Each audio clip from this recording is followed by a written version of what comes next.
Well, in this room, this is one of our layouts. This is our largest layout. It's our largest display. And it would be about 50 metres of track or so. So what we have here is some of it is actually local landscapes, isn't it? Well, we have endeavoured to sort of give a sense of local landscapes. So they're supposed to be the distant views. You've got to use your imagination a little bit. Distant views of the Grampians. And that's the great thing about modelling. You can be exact as you like, or you can sort of let your imagination run.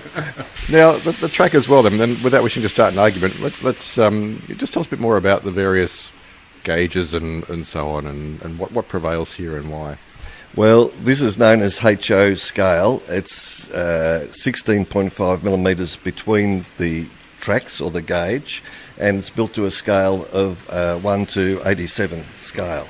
It's fairly complicated, and there's various historical reasons why it's that way, which I won't bore you with. But it's the most common scale and gauge combination in the world. This is a fairly standard sort of a one. But on our exhibition now the weekend, people will see all combinations of gauges and scales. So you can get the model trains right up, they can weigh a tonne or more, some of the models, right down to just a few ounces.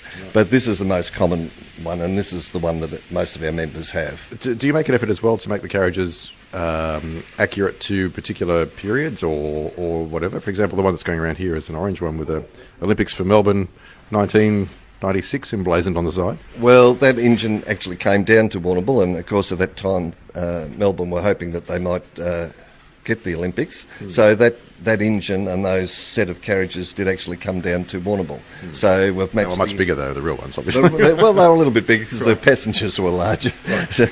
So that's a representation of a train of that period. So for me personally, I'd like to have the right combination of the locomotive and the carriages, that it's appropriate that they would sort of match up together. Again, that's a terrific thing about a model railway. You're sort of like a dictator. You're sort of like Mussolini. You can make sure the trains run on time, and they can be any sort of trains that you like, really.